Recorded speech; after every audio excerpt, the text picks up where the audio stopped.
শব্দৰ এটা বাক্যৰ হেৰি হৈছে যে আমাৰ এই এলেকাটোত লিডু গাঁও পঞ্চায়ত এলেকাৰ 9 নম্বৰ ৱাৰ্ড আৰু লিডু হামুকজান গাঁও পঞ্চায়তৰ এটা ৱাৰ্ড, এই দুটা ৱাৰ্ডত এটা বাক্য হেৰি হৈ গৈছে, ৰঙা ফিটাৰ কোল ইণ্ডিয়াৰ ৰঙা ফিটাৰ আতংক।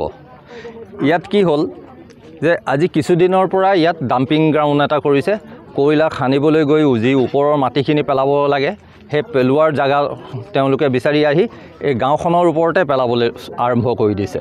ইয়াত বহুত চাহ বাগান আছিলে, সেউজীয়া এটা পৰিৱেশ আছিলে, গোটেই পৰিৱেশটো ধ্বংস কৰি পেলালে।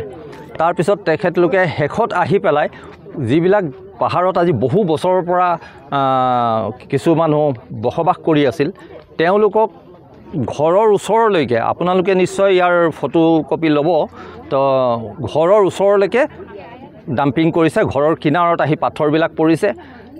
তেখেতলোকে একদম কম সময় বান্ধি দিছে, ইমান সময়ৰ ভিতৰত উঠি গুচি যাওক ইয়াৰ পৰা। তেওঁলোক যাব ক'ত? একেবাৰে গৰীব নিঃস্ব পৰিয়াল, ক'ত যাব তেওঁলোক? ইয়াত বহুত বছৰ পুৰণা মানুহ আছে, 1952ৰ কাগজ আছে, 1947ৰ কাগজ আছে, মানুহ ইয়াত বসবাস কৰি থকা প্ৰমাণ আছে।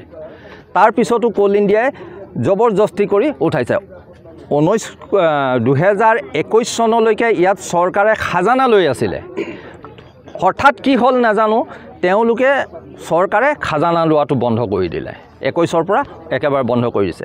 এই এলেকাটোত লিডু হামুকজান গাঁও পঞ্চায়ত, লিডু গাঁও পঞ্চায়ত, দুইটা গাঁও পঞ্চায়তৰ আণ্ডাৰত দুইটা ৱাৰ্ডত বহুত চৰকাৰী কাম আঁচনি, পায়খানাৰ পৰা লৈ ৰাস্তা ঘাটৰ পৰা লৈ ইলেক্ট্ৰিচিটি, অংগনবাদী, সকলো মানে পানী যোগান, সকলো ব্যৱস্থা ইয়াত কৰিছে চৰকাৰে। তাৰপিছতো আহি কোল ইণ্ডিয়াই কেনেকৈ যে ইয়াত জবৰদস্তি কৰি মানে মানুহক ভয় দেখুৱাই, মানুহৰ ঘৰৰ ভিতৰত গৈ পেলাই কেলৈ ইয়াত ঘৰ বনাইছ, ইয়াৰ পৰা ইমিডিয়েট ওলাই যা। এজন আমাৰ আৰ্মি জোৱান এজনে ঘৰ বনাইছিলে, বহুত বছৰৰ পৰা আছে, তেওঁ নথকাৰ অৱস্থাত তেওঁ ঘৰৰ ভিতৰত মাইকী মানুহক আহি ধমকি দিছে, কেলৈ ঘৰ বনাইছ ইয়াৰ পৰা ইমিডিয়েট তহঁতি ঘৰ খালী কৰ।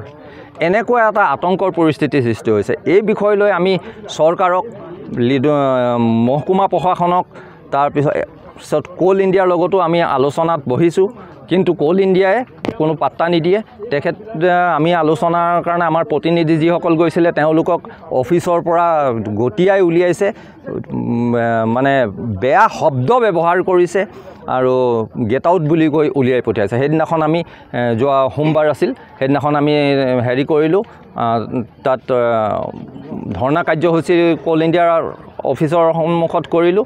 তাৰপিছত শেষত গৈ গধূলি 5টা বজাত, ৰাতিপুৱা 9টা বজাৰ পৰা গধূলি 5টা বজাত তেওঁ মাফ বিচাৰিবলৈ আহিল তাৰ ধৰ্ণা কাৰ্য। তাৰপিছত এই ক্ষেত্ৰত আমাক সেইদিনাখন প্ৰশাসনক ধন্যবাদ যে SDC, মাৰ্ঘেটা থানাৰ IC আৰু অন্যান্য বিষয়ববীয়াসকলে আমাক এই বিষয়ত কিছু সহায় সহযোগিতাও কৰিলে। খুব শান্তশিষ্টভাৱেই আমাৰ ধৰ্ণা কাৰ্যসূচীটো সেইদিনাখন ছাকচেছ হ'ল। তাৰপিছত এতিয়া আমাক প্ৰশাসনে এটা হেৰি দিছে যে আপোনালোকে আমি মাতিম কোল ইণ্ডিয়া আৰু আমাৰ SDC, SDO সকলো মিলি আৰু ঝৰ্ণাবস্তি যিখন কমিটি বনাইছোঁ ইয়াৰ ৰক্ষা কমিটি হিচাপে, তো এই কমিটি সকলোলৈ এটা আলোচনাত বহিম বুলি আমাক কথা দিছে। এতিয়া পৰৱৰ্তী সময়ত কি হয় আমি নাজানো, এতিয়ালৈকে আমি আলোচনাৰ বাবে এতিয়ালৈকে নিমন্ত্ৰণ পোৱা নাই। আমি ইমান বছৰ হৈ গ'ল, এতিয়া আমি ক'ত যাম? মোৰ 30 বিঘা বাগান আছিলে, 30 বিঘা বাগানত ধ্বংস কৰি খতম কৰি দিলে সিহঁতে। মোৰ লগত মাৰপিট হৈ গ'ল, ক'বলৈ গৈছিলোঁ তেতিয়া।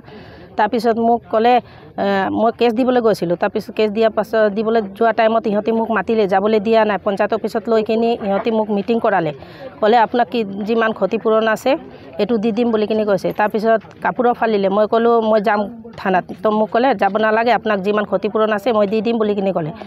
তো তাৰপিছত 2 মাহ টাইম ল'লে সিহঁতে। 2 মাহ টাইম লোৱাৰ পাছত ইহঁতে মই ফোন কৰিছোঁ, ফোন কৰা নাই। ইহঁতে ফোন কৰি কিনি মোক 1 লাখ টকা দিলে। মোক ক'লে সেইটো খৰচাটো লওক, পাছত আপোনাক 4 মাহ টাইম পিছত আপোনাক দিম বুলি কিনি ক'লে।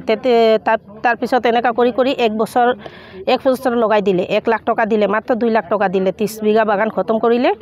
তো তাৰপিছত আৰু দিব নোৱাৰোঁ বুলি কিনি কৈছে। কিমান পৰিয়ালক উঠি যাবলৈ নিৰ্দেশনা দিছে কোল ইণ্ডিয়া কৰ্তৃপক্ষই? আমাৰ সেইফালেতো আছে, চব মিলাই কিনিতো 700 পৰিয়াল আছে আমাৰ গাঁৱত।